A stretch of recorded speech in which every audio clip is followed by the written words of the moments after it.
কোন প্রেক্ষাপটে বাংলার জমিন থেকে তুমি পালিয়েছো তোমাকে জানতে হবে। কোন প্রেক্ষাপট তৈরি করে তুমি বাংলার জমিন থেকে পালিয়েছো তোমাকে জানতে হবে। আল্লামা সাঈদীকে তুমি জেলখানায় 13 বছর বন্দী করে রেখেছ। আল্লামা মামুনুল হককে তুমি 3 বছর কারারুদ্ধ করে রেখেছ। মুফতি জসিমউদ্দিন রহমানীকে তুমি 12 বছর কারারুদ্ধ করে রেখেছ। ব্যারিস্টার আরমানকে তুমি 8 বছর আয়না করে বন্দী করে রেখেছ। এরপরও তুমি স্বপ্ন দেখো বাংলার জমিনে চট করে ঢুকে পড়বে। আমরা বলি বাংলার জমিনে চট করে ঢুকে পড়বে 18 কোটি জনতা কুত্তা দিয়ে তোমাকে খাওয়াবে। মান কানা ইয়ারজু লিকা রাব্বিহি ফালইআমাল আমালান সালিহান ওয়া লা ইউশরিক বিইবাদাতি রাব্বিহি আহাদা।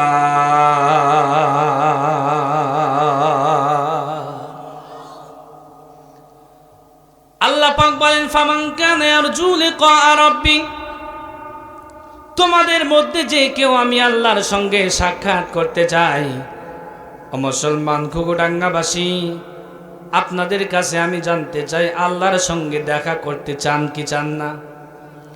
কে কে চান দুহাত তুলে আল্লাহকে দেখায় দেন। আল্লাহ তুমি কবুল করো, আমিন।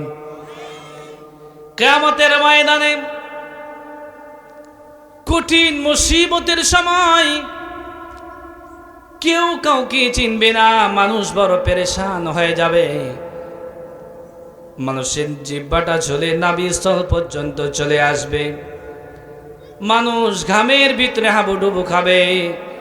বুখারী মুসলিমের ভিতরে এসেছে, কেউ হাঁটু পর্যন্ত ঘামের ভিতরে ডুবে থাকবে, কেউ বা মাজা পর্যন্ত ঘামের ভিতরে ডুবে থাকবে, কেউ বা গর্দান পর্যন্ত ঘামের ভিতরে ডুবে থাকবে, কেউ 2 চক্ষু পর্যন্ত ঘামের ভিতরে ডুবে থাকবে। পুরো ময়দানে শুধু পানি পানি করে চিৎকার দেবে। কঠিন কিয়ামতের ময়দানে মুসিবতের সময় সাইয়্যিদুনা ইসরাফিল আলাইহিস সালাম যখন সিংহায় ফুৎকার দেবেন, সিংহায় ফুৎকার দেওয়ার সঙ্গে সঙ্গে তামাম পৃথিবী, আসমান, জমিন, তরুলতা, বৃক্ষরাজি, নক্ষত্র, গ্রহরাজি যা আছে সব কিছু তছনছ হয়ে যাবে। কাতই সিজিল্লিল কুতুব, আল্লাহ পাক আসমান সুশোভিত করে রেখেছেন। সত্য আসমান আল্লাহ পাক কাতই সিজিল্লিল কুতুব, কিতাবের পৃষ্ঠার মতো একটার ওপর আরেকটা ঠাস ঠাস পরে মেসাকার হয়ে যাবে। সমুদ্রের ভিতরে আল্লাহ পাক আগুন ধরায় দেবেন। সমুদ্রগুলো আগুন হয়ে জ্বলতে থাকবে, লাভার মতো জ্বলতে থাকবে। পাহাড়ের ভিতরে সংঘর্ষ বাধায় দেবে, পাহাড়গুলো ধুলার মতো উঠতে থাকবে। কিয়ামতের ময়দানে আল্লাহ পাক সব কিছু মেসাকার করে দিবেন। মানব কুল শেষ, জিন কুল শেষ, ফেরেশতা কুল শেষ। আল্লাহ ডাক দিয়ে বলবেন, ইয়া দুনিয়া আইনা আনহারুকি, হে পৃথিবীর সমুদ্র আজ তোমরা কোথায়? ইয়া দুনিয়া আইনা আশজারুকি, হে পৃথিবীর বৃক্ষরাজি তোমরা আজ কোথায়? ইয়া দুনিয়া আইনা মালিকুকুম, হে পৃথিবীর স্বৈরাচারী রাজা বাদশাহ সাদ্দাত হামান কামান ফেরাউন হাসিনা তোমরা কোথায়? লিমানিল মুলকুল ইয়াউম লিল্লাহিল ওয়াহিদিল কাহার। কিয়ামতের ময়দানে 1 নয় 2 নয় 50,000 বছরের একটি দিন হবে। 50 আলফা সানাতিম মিম্মা তাউদ্দুন। কাল কিয়ামতের ময়দানে আপনি আমি আল্লাহর দরবারে কথা বলতে পারবো না। একটি নেকির জন্য বড় বিপদে পড়ে যাবেন। আপনি সন্তান, একটি নেকির জন্য আপনি আপনার জনম দুঃখী মায়ের কাছে চলে যাবেন। ডাক দিয়ে বলবেন, মা তুমি আমার জন্য কত কষ্ট করেছো, জীবনের ঝুঁকি নিয়ে তুমি আমারে ডেলিভারি করেছো। ও মা, ও মা,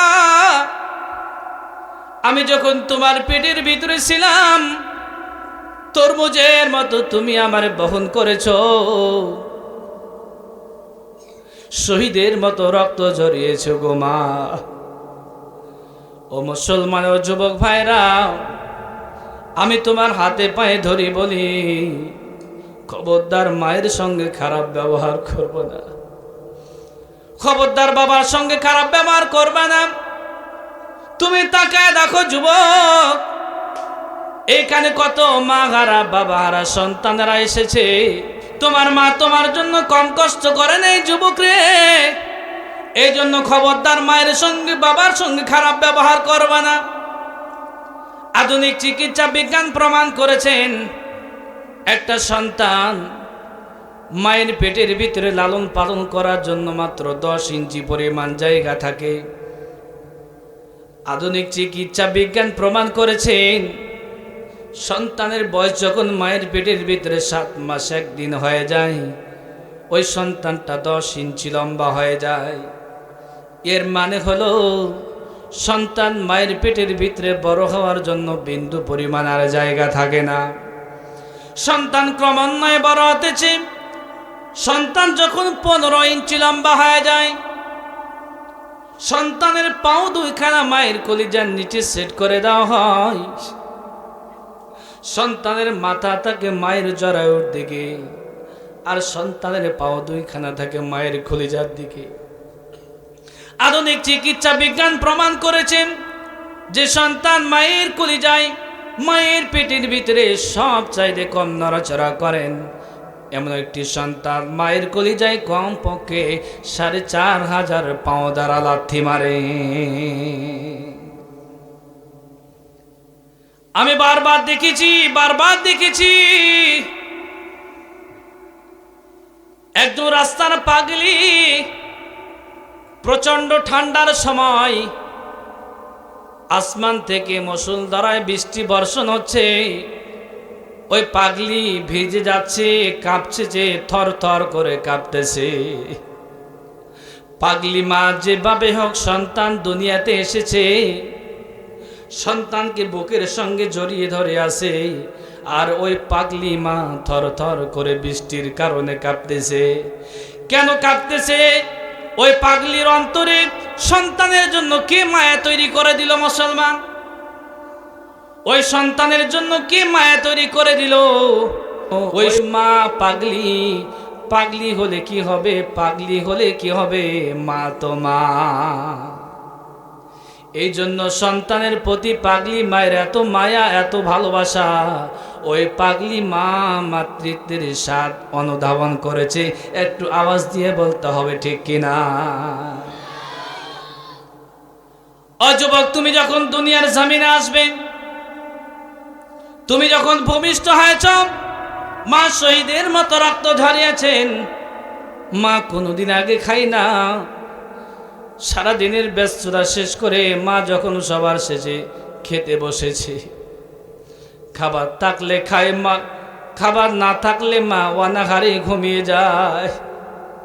মা যখন সবার শেষে খেতে বসেছে, প্রথম লোকমা খানা মা যখন মুখে দিবে, সন্তান তুমি এত জোরে কলিজায় আঘাত দিয়েছ, তোমার পাও 2খানা মায়ের কলিজার নিচে সেট করে দেওয়ার কারণে মায়ের কলিজাটা 5 ইঞ্চি উপরে উঠে যায়। তুমি কতবার মাকে কষ্ট দিয়েছো, তোমার কারণে মা খেতে পারে নাই। প্রথম লোকমা খানা মা যখন মুখে দেবে, তুমি কলিজায় এত জোরে আঘাত দিয়েছো, মা খেতে পারে না। একবার উঠেছে, একবার বসার চেষ্টা করেছে। জনম দুঃখী মা আগে ঘুমায় না। সারাদিনের ব্যস্ততা শেষ করে মা যখন সবার শেষে ঘুমাতে গিয়েছে, তুমি এত জোরে পাও দ্বারা হাঁটু দ্বারা গতি দিয়েছো, মা ঘুমাতে পারে নাই। একবার উঠেছে, একবার বসেছে। এভাবে 1 নয় 2 নয় 10 মাস 10 দিন তোমারে একজন জীবিত মানুষ আর একজন জীবিত মানুষকে তরমুজের মতো পেটের ভিতরে বহন করেছে, ঠিক কিনা? প্রিয় ভাইরা আমার, নবী করিম সাল্লাল্লাহু আলাইহি ওয়াসাল্লাম বলেন, সন্তান মায়ের পেটের ভিতরে থাকার কারণে মা খেতে পারে না, মা ঘুমাতে পারে না, মা স্বাভাবিকভাবে চলাফেরা করতে পারে না। এজন্য জনম দুঃখী মা 10 মাস 10 দিন রোজা রাখলে যে সওয়াব হয়, আল্লাহ পাক জনম দুঃখী মায়ের আমল নামায় 10 মাস 10 দিন রোজা রাখার সওয়াব আল্লাহ পাক দান করে দেন। আর আস্তে বলি সুবহানাল্লাহ, আর আস্তে বলি সুবহানাল্লাহ। প্রিয় ভাইয়েরা আমার, যে কথা বলতেছিলাম, জীবনের ঝুঁকি নিয়ে আপনাকে দুনিয়ার মুখ দেখিয়েছে। কিয়ামতের দিন মুসিবতের সময় আপনি আপনার জনম দুঃখী মায়ের কাছে চলে যাবেন। ইয়াউমা ইয়াফিরুল মারউ মিন আখিহি ওয়া উম্মিহি ওয়া আবিহি ওয়া সাহিবাতিহি ওয়া বানিহি। আপনি আপনার ভাইয়ের কাছে চলে যাবেন। ভাই ভাইয়ের জন্য কত ভালোবাসা, ভাই ভাইয়ের জন্য জীবনও দিয়েছে, এমন নজির আছে না নাই? বড় ভাই ছোট ভাইয়ের জন্য জীবন দিয়েছে, কত নজির আপনি দেখবেন। আপনি ছোট ভাই, আপনার জন্য আপনার বড় ভাই কত কষ্ট করেছে। আপনি ইঞ্জিনিয়ার হয়েছেন, ডক্টর হয়েছেন, প্রফেসর হয়েছেন, মানুষের মতো মানুষ হয়েছেন, বড় ভাইকে এখন ভুলে গেছেন। এ বড় ভাই তো 10 বছর পূর্বে আপনার জন্য আপনার বড় ভাইটা জীবন দিয়েছে, ঠিক কিনা?